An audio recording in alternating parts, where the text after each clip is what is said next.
다른 말로 하면 뭐죠? 기쁨. 믿음은 기쁨이다. 믿음은 크게 보면 세 가지로 나눌 수 있죠. 하나는 하나님 나를 오른쪽 나로, 영광스러운 나로, 그리스도와 같은 상속자로 바꿔주셨다는 거, 이걸 믿는 것이고, 두 번째는 어떤 나에게 그런 은혜를 주셨는가. 흙 같은 나, 정말 추하고 더러운, 아무것도 내세울 것이 없는, 하나님이 받을 만한 것이 아무것도 없는 그런 죄인인 나에게 그런 은혜를 베풀었다는 믿음. 그럼 어떻게 그런 죄인이 의인이 되고 그런 영광스러운 존재가 되는가라고 했을 때, 세 번째는 십자가, 예수님의 그 보혈. 그래서 우리 찬양했던 것처럼 보혈의 능력, 그렇죠? 이렇게 그렇게 세 개를 믿음이라고 부를 수 있습니다. 그러면 그 믿음은 반드시 기쁨을 만들어낸다. 만약 기쁨이 없다면 믿음이 없거나 잘못 믿거나, 그렇죠? 그래서 행함이 없는 믿음은 죽은 믿음이다. 행함이 없다는 게 뭐라고 했죠? 되어지지 않는, 오른쪽 내가 되어지지 않는 그 믿음은 죽은 믿음이다. 왼쪽 믿음을 아무리 키워도 그건 뭘까요? 그럼 죽은 믿음. 오른쪽에 내가 되어지는 것이 믿음이다. 그래서 기쁨, 하늘의 기쁨, 소망의 기쁨이 없는 믿음은 죽은 믿음이다. 그건 있을 수도 없고 불가능한 거니까. 마치 어떤 사람이 사랑에 빠졌어요. 사랑에, 내가 기다리는 어떤 사람과 만나게 됐어. 막 그렇게 사랑에 빠졌다 하는데 기쁨은 없어.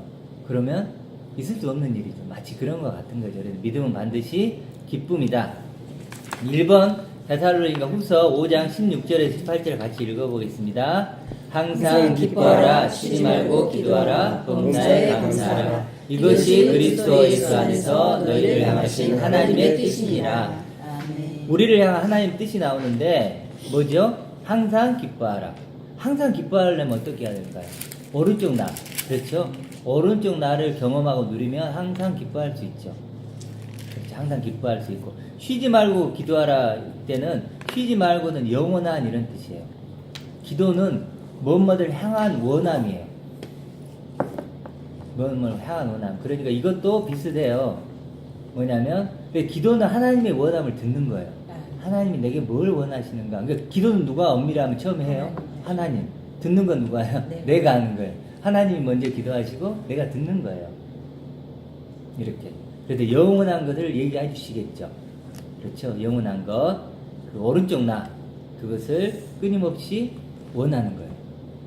세 번째, 범사에 감사하라. 범사에 하면은 벌써 모든 일, 이런 뜻이, 이런 느낌이 들잖아요. 영어에서도 모든 상황 속에서 뭐 이렇게 번역을 하는데, 그건 아니고 원어적으로는 가장 좋은 은혜로 받은 것, 이런 뜻이에요. 가장 좋은 은혜로 받은 것, 오른쪽 나. 그러니까 존재 자체를 감사하라는 거예요. 뭐 그냥 범사가 아니고 하나님 은혜를 준 존재, 이걸 기뻐하고 이걸 왜 기도하고 이걸 감사하라는 거예요. 그게 뭐죠? 그리스도 예수 안에 너희를 향한 하나님의 뜻, 하나님의 원하심이야, 이런 뜻이에요. 자, 이렇게 하나님은 우리를 설득하시죠. 그러니까 우리의 존재의 이유와 목적은 뭐가 돼야 될까요? 오른쪽 나를 알아가고 기뻐하고 누리는 거예요. 하나님을 담을 수 있는 그릇, 그런 나로. 그릇은 별것 아니지만 담기는 게 어마어마하죠. 그렇죠? 하나님을 담는 그릇이라니까요. 이걸 경험하고 알아가는 거예요. 그래서 우리 네 가지로 한번 잠깐 써볼게요. 네 가지. 1, 2, 3, 4. 이렇게. 하나는, 첫 번째는 하나님이 나오겠죠. 하나님이 뭘 했을까요? 계획을 하셨겠죠. 계획, 사랑, 구원, 비밀, 그렇죠? 선물, 구원, 약속, 이렇게만 해볼게요. 뭐 여러 가지가 있겠죠. 그렇죠? 1번이 이거다. 1번이 이렇게 간다. 2번은 뭘까요? 이 하나님의 계획이 뭘까요? 바로 그리스도죠. 그리스도 우리가 여러 번 했죠. 그렇죠? 영원히 온전케 되신 아들, 또 측량할 수 없는 풍성함, 영광과 존귀로 간을 쓰신 분, 영생, 참모습. 그렇죠. 우리의 참모습, 우리의 영원한 참모습이요. 우리가 이렇게 있잖아 육신으로. 그렇지만 진짜 우리 참모습은 뭐예요? 아, 그리스도예요. 그래서 영광의 소망 이렇게도 하잖아요. 그래서 그리스도를 알아야 돼요. 이거 그리스도를 모르면 안 돼요. 아버지의 충만을 가지신 분, 그렇죠? 아버지 성경에 보면 그게 나 골로새나 에베소나 다 베드로서 이렇게 보면 여기 그리스도의 설명이 나와요. 그 다음에 세 번째는 뭐죠? 그게 나의 이제 그리스도가 나와 상관없이 영원한 뭐 생명, 나의 영원한 의로움, 나의 영원한 머리, 승리, 연류관, 뭐 많겠죠. 여러분들이 한번 이걸 써보면 될 것 같아요. 이렇게 그리스도가 흑인, 3번 흑이잖아요. 육신을 입고 나의 이것이 되어주니까 그러므로 뭐가 나오죠? 나는이 나는 거예요. 그러므로 나는 오른쪽 나가 됩니다. 아멘. 그리스도처럼 변화될 나, 그리스도와 같이 변화될 나. 그리고 예수님 짤이 있죠. 10원짜리, 20원짜리. 뭐예요? 그리스도 짤이에요. 그리스도 짤. 아멘. 그리스도 짤. 그거 써볼까요? 나는 그리스도 짤. 그리스도로만 설명이 돼요. 그렇죠? 그러니까 이렇게. 그리고 그리스도와 공동 상속자 뭐 이런 표현이 있거든요. 이런 단어들이 요 1, 2, 3번이 없으면 이게 안 나와요. 이게 어떻게 우리 자신 한번 보세요. 우리 자신이 이게 고백할 수 있겠어요? 불가능해요. 아니 나를 보세요. 내가 어떻게 그런 고백을 해요? 절대 안 되지만 1, 2, 3번이 있으면 4번이 되나요? 안 되나요? 된단 말이에요. 이게 믿음이에요. 이게 믿음. 나의 노력과 열심 아무것도 없잖아요. 하나님이 시작하셔서 내게 준 선물이잖아요. 아멘. 이것이 이걸 1, 2, 3, 4번을 앞으로 더 깊이 알아가고 더 많이 알아가는 거 이것이 우리에게 필요하다.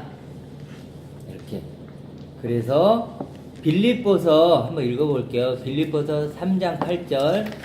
빌립보서 3장 8절 읽어보겠습니다. 시작. 또한 모든 것을 회로 여김은 내 주 그리스도 예수라는 인식이 가장 항상하기 때문이라. 내가 그를 위하여 모든 것을 잃어버리고 배설물로 여김은 그리스도를 얻고 그 안에서 갈기려 하니. 또한 모든 것을 해로 여긴다. 손해요, 손해. 모든 것을 그리스도가 아닌 걸 손해로 여긴단 말이에요. 그걸 추구하는 만큼. 내 주 그리스도 예수를 아는 지식. 이거 몇 번이죠? 2번. 그렇죠? 그리스도 예수를 아는 지식이 가장 고상하기 때문이라. 고상하다는 것이 번역이 좀 좋진 않아요. 고상하다는 뜻은 우리가 생각하는 아주 고상한 사람이야. 그렇게 생각하려니 그런 뜻이 아니고 원어적으로 보면 차원이 다른 생명, 영적 생명, 내가 생각하지 못한 생명, 내가 반드시 원하고 반드시 넘겨받아야 되는 생명이에요. 그거 없으면 죽는 생명.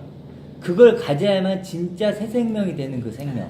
그렇죠? 그게 고상하다는 뜻이에요. 이런 뜻인데 그걸 고상하다고 해놓으니까 왠지 그냥 그렇죠. 인품으로만 제한되는 거 그렇죠. 같아요. 인품으로 딱.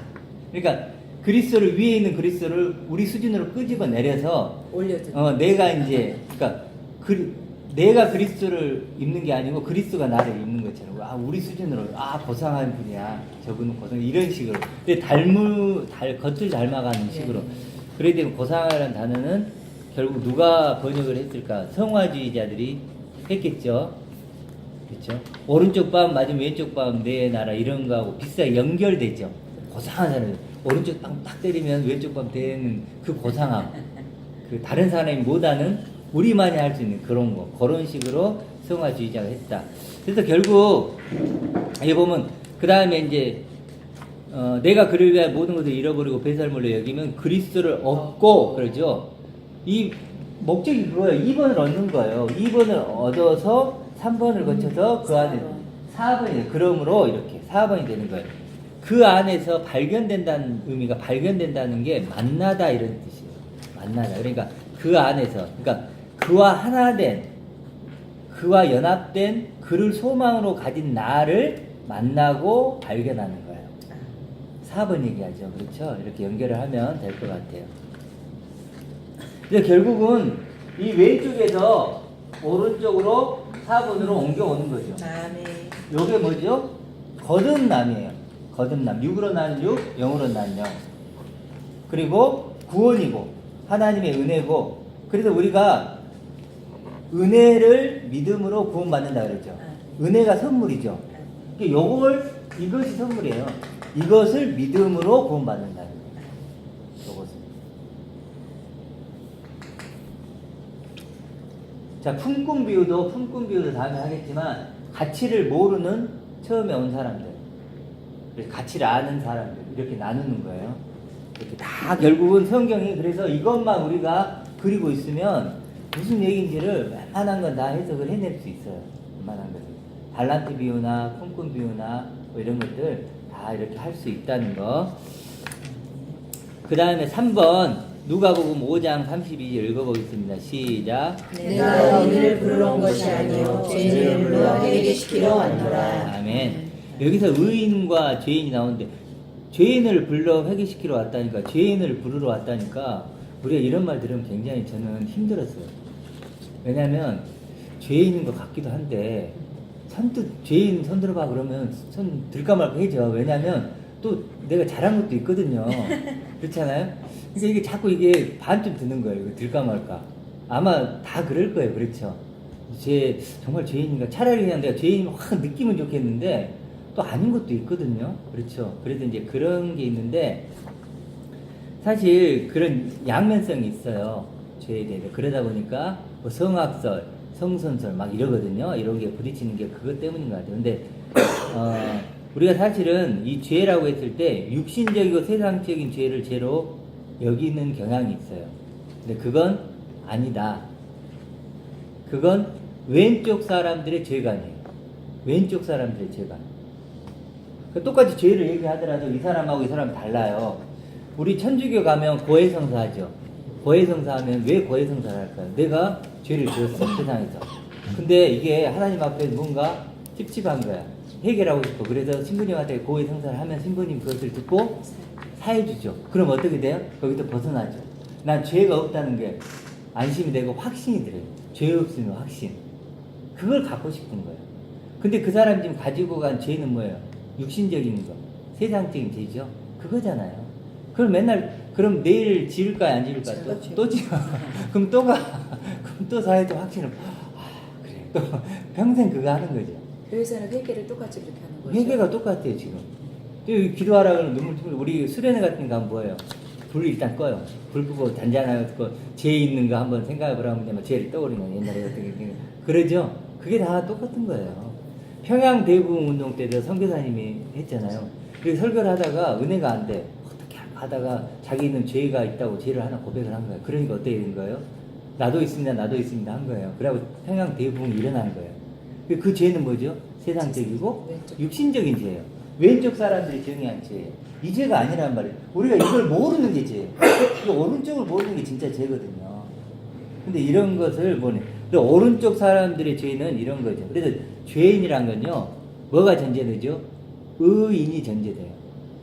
그렇죠? 의인이 전제돼야 되는 거예요. 우리가 도둑놈이라고 했을 때는 뭐가 전제되죠? 도둑질 안 한 정상적인 상태. 그게 전제되는데 거기서 빗나가는 거잖아요. 그걸 죄인인 것처럼. 그렇기 때문에 죄인을 알려면 반드시 뭘 알아야 되죠? 의인을 알아야 돼요. 로마서에 있는데 문제가 뭐냐면 로마에 의인이 있다 그랬어요? 없다 그랬어요? 없다. 그럼 의인이 없으면 죄인을 알아요? 몰라요? 몰라요. 문제. 그러면 우리가 죄를 알 수 있어요? 없어요? 알아요? 몰라요? 스스로는 몰라요. 그래 누가 오시죠? 예수님이 오신 거예요. 아멘. 그래서 내가 왔노라 이런 거예요. 3번에 보면 내가 의인을 부르러 온 것이 죄인을 불러 회개시키러 왔노라. 내가 왔노라 그러죠. 그래서 내가 온 거예요. 그래서 예수님이 와야만 진짜 죄가 뭔지가 폭로가 돼요. 드러나게 된다는 거예요. 한마디로 이쪽이잖아요. 이쪽이 정상적인 거예요. 근데 이쪽인 사람 한 명도 없네. 의인이. 의인인데 누구죠? 위로 똑바로 세우는 분이 누구죠? 그리스도. 그분이 오신 거예요. 그분을 보고 이게 진짜 난데 나는 그걸 못 보고 여기 있었네. 그렇죠? 우리 아까 찬양했다. 아버지를 만났을 때 죄인임을 깨달았네. 그거예요. 딱 그거. 그러니까 이런 걸 알면 찬양을 불러도 막 은혜가 되는가. 아버지를 만나야 내가 죄인임을 깨닫는 거구나. 스스로는 절대 못 깨닫는 거구나. 이렇게 탕자가 진짜 죄를 깨달았을 때가 언제일까요? 아버지. 아버지를 만나서 막 손가락에 끼워줘 왜 이러세요? 왜 이러지 마세요? 이러면서 송아지 먹으면서 눈물 흘리면서 먹었겠죠. 아버지 왜 이러세요? 왜 이렇게 고기는 맛있어? 왜 이렇게 맛있어요? 왜 이래 이쁜 신발을 신겨주세요? 그러면서 아마 자기가 얼마나 죄인임을 비로소 깨달았겠죠. 이것이 오른쪽 사람들이 깨닫는 죄죠. 그러니까 더 깊어질까요? 안 깊어질까요? 깊어져요. 더 깊어져요. 더 깊어진다고. 그래서 예수님이 오셔서 누굴 가르치죠? 아버지. 그렇죠. 아버지를 자꾸 얘기하시죠. 아버지가 내게 영광을 줬고. 근데 그게 그럼 누구 얘기예요? 또 내 얘기죠. 예수님이 자신 얘기를 하지만 또 내 얘기를 하는 거예요. 그래서 예수님께서 아버지를 우리에게 가르쳐 주셔서 회개시키신다. 그래서, 그렇기 때문에 엄밀히 보면 죄나 회개를 얘기하면 회개는 뭐냐면 회개는 메타노이아 해서 이렇게 돌이키다 그런데 하나님의 마음을 갖다예요. 하나님의 마음을 갖다. 그리고 결국 오른쪽인데 완전히 차원이 다른 존재가 탄생하는 거예요. 완전히 차원이 다른 존재가 탄생하는 게 회개죠. 그렇죠. 이거 완전히 다른 존재 아닌가 맞나요? 완전히 다른 존재죠. 세상에 없는 알 수 없는 완전히 다른 존재. 이 존재가 된 사람만 아는 비밀. 이게 바로 회개예요. 회개가 그러니까 우리가 아이고 나 잘못해서 눈물 흘리고 반성하고 후회하고 그런 게 회개인가요? 그건 회개가 아니고 그건 반성이고 후회고 왼쪽 사람들이 열심히 하는 거고 오른쪽 사람들은 그런 회개가 그거 아니에요. 많이 하면 굉장히 카타르시스. 근데 이거 왼쪽에 후회 반성하면요 눈물 흘리면 하나님가 막 뜨거워지고 좋아져요. 수련회 가서 많이 했잖아. 근데 그것은 회개가 아니다. 그렇죠. 완전히 새로운 존재의 탄생. 그래서 엄밀하게 보면 회개는 한 번이죠. 엄밀하게 보면. 그렇죠. 내가 아들로 태어났으면 한 번이지 여러 번일 수는 없잖아요. 또 태어나고 죽었다가 또 태어나고 죽었네. 그건 아니죠. 그래서 자기가 아들로 태어난 걸 알아요. 자신만 알아요. 알아야 돼요. 그렇죠. 누구도 그건 건들 수 없어요. 그렇죠. 자기가. 근데 생명이 자기가 아직 안 태어났다는 그런 것도 그러면 잘 생각해 보셔야 돼요. 회개는 완전히 다른 차원의 생명이 되는 것이다. 이런 거예요. 그래서 왼쪽 사람은 죄와 회개를 알까요? 모를까요? 몰라요. 단어는 쓰지만 진짜 죄가 회개가 인지 몰라요. 오른쪽 사람들만 죄를 알고 회개를 알아요. 그렇죠. 그렇겠죠. 오른쪽 사람들만. 너무 당연한 얘기죠. 오른쪽 사람들만 죄와 회개를 안다. 돌아온 탕자만 자기가 아버지를 떠난 죄인임을 그때 알게 되고 내가 진짜 아버지 아들이 된다는 게 뭔가를 경험했겠죠. 회개를. 그렇죠. 완전히 차원이 다른 생명. 그걸 회개를 했겠죠. 그래서 반드시 오른쪽의 사람만 죄와 회개를 얘기할 수 있다는 거예요. 그러니까 우리가 아까 이제 보려고 했던 그 모임에서 보면 죄라는 것을 헷갈려 해요. 죄를 지었느니 안 지었느니 왜 죄를 또 지었는데 또 짓느니 이러잖아요. 그게 뭐냐면 죄에 대한 정의가 이렇게 왼쪽의 죄를 생각합니다. 그게 안 되면 구원도 똑같이 들락날락할 그렇죠. 수밖에 없죠. 그렇죠. 그러니까 왼쪽에 있는 사람들은 죄도 헷갈려하고 구원도 기분 탓인 거죠. 구원이 기분 탓. 기분 탓이요. 어떨 때는 그러니까 한 번 구원은 영원한 구원이다. 맨날 그거 갖고 싸우잖아요. 믿음 갖고 싸우잖아요. 이렇게 한 번 믿음은 행함이 없는 믿음. 맨날 그 싸움 하는 게 뭐죠? 이쪽이에요. 근데 오른쪽 사람은요 싸울 일이 없어요. 끝났어. 그렇지. 이미 끝났어요. 구원 받았고 믿음이 뭔지 죄가 뭔지 그렇죠. 약해지면 약해질 수는 있죠. 그렇죠. 약해질 수 있지만 이게 그런 거 아니에요. 그래서 왼쪽과 오른쪽은 근데 문제는 왼쪽 사람은 오른쪽을 볼 수 있을까 없을까요? 못 봐요. 오른쪽은 왼쪽을 봐요. 그러니까 왼쪽 사람들은 오른쪽 비방을 해요. 그래서 성경에 보면 비방한다 그러죠. 알지 못한 거 비방한다 그래요. 썬텐치처럼 차 안에 사람. 그렇죠. 맞죠. 선택처럼 이쪽은 이쪽을 봐. 이쪽은 이쪽을 못 봐. 그러니까 이쪽 사람들 이걸 못 보니까 잘난 척한다. 왜 너만 구원받았다 막 이러거든요. 그렇죠? 이해를 못하는. 이해를 못하는 이해 거죠. 자체를. 그러니까 죄하면 벌써 이 사람하고 달라요. 구원하면 벌써 달라요. 소망하면 벌써 달라요. 단순히 확연히 달라요. 네, 확연히 다릅니다. 이렇게. 자, 그 다음 요한복음 1장 14절을 한번 읽어볼까요? 시작. 말씀이 육신이 되어 우리 가운데 거하시매 우리가 그의 영광을 보니 아버지의 독생자의 영광이요 은혜와 진리가 충만하더라. 저번에 우리가 좀 나눴던 부분이죠. 나눴던 부분인데 여기도 제가 저번에 이제 말씀이 육신이 됐다. 뭐가 중요한가요? 말씀이 중요한가요? 육신이 중요한가요? 말씀이 중요. 육신은 이제 이거니까 그리스도. 우리 가운데, 우리 각 사람 가운데 거하시며, 거한다는 장막을 친다 이런 뜻인데 한마디로 이제 우리에게 머리가 되시는 거죠. 그 어떻게 표현하든 셋째 성전이 되시는 거고, 우리의 영광의 소망이 되시는 거. 뭐 이렇게 해도 돼요. 그러니까 거하시며 그럼 거하신가 이렇게만 생각하지 마시고 우리가 그의 영광을 보니 아버지의 유일하신 영광이요. 다른 데는 없어요. 아버지가 예수 그리스도 안에만 그의 영광을 부어주신 거예요. 보니 저번에 이제 은혜와 진리를 제가 좀 설명하려고 그랬는데 그때 이제 저번처럼 은혜와 진리가 충만하신 아버지 이럴 수 있지만 이거 일반적이진 않은 것 같아요. 그래 다시 수정을 좀 할게요. 그냥 이렇게 하고 은혜와 진리가 충만하리라 이렇게 하시면 돼요. 그러면 유일한 영광이죠. 그리스도. 말씀이 그리스도니까 하나님의 아들이니까 이렇게 정리를 하시면 돼요. 아버지의 유일한 영광이죠. 그리스도가. 근데 충만이란 뜻이 완전한, 온전한 이런 뜻이에요. 그러면 충만한 은혜, 충만한, 그러니까 아니 완전한 선물 이러면 돼요. 은혜는 정리됐죠? 은혜는 선물이니까 완전한 선물이에요. 그렇게 이해를 하시면 돼요. 또 진리는 뭘까요?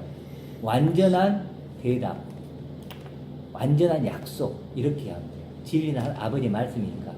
그러니까 아버지의 그의 영광을 보니 아버지의 유일하신 영광인데 완전하신 선물이다. 나에게 주시는 완전한 선물이고 완전한 대답인 거예요. 하나님 나 누구예요? 그러면 이게 완전한 대답이에요. 아시죠? 이렇게 정리를 4번을 했으면 좋겠어요. 저번에 이제 제가 좀 이 부분을 해서 그렇게 정리를 했으면 좋겠어요. 뒷사람 하듯이. 그 다음에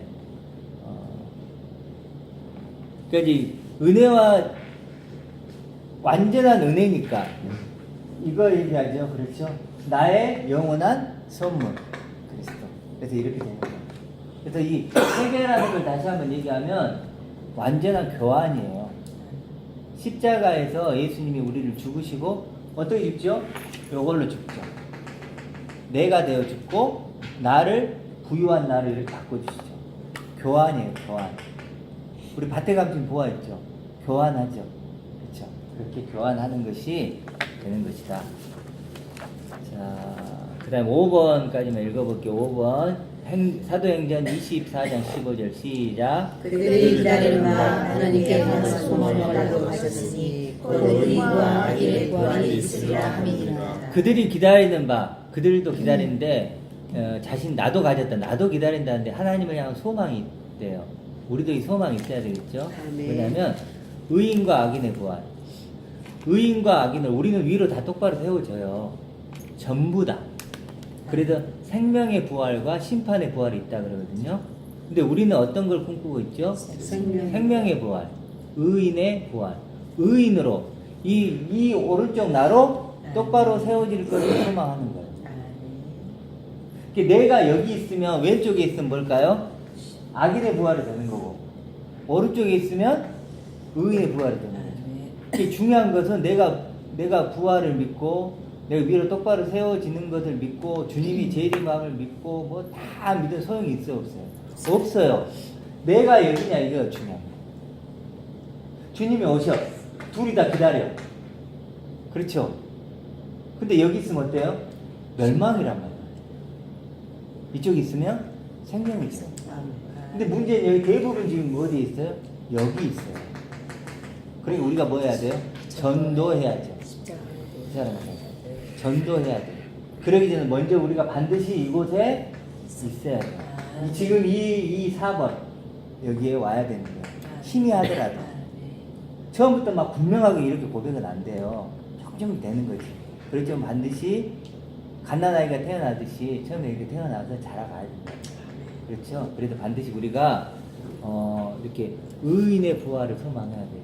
내가 정말로 그 오른쪽에 있는 나로 이렇게 부활할 것이라는 거, 위로 똑바로 세워질 것이라는 것을. 그래서 이렇게 벌써 다르죠. 이쪽의 사람들은 무슨 말을 하면 심판의 말을 해요. 들어보면 이쪽은 뭐죠? 구원의 말을 해요. 왼쪽 말, 오른쪽 말이 다르죠. 그렇지? 그렇게. 그래서 우리가 하나님을 향한 이 소망을, 오른쪽 소망을 반드시 가져야 된다. 아멘.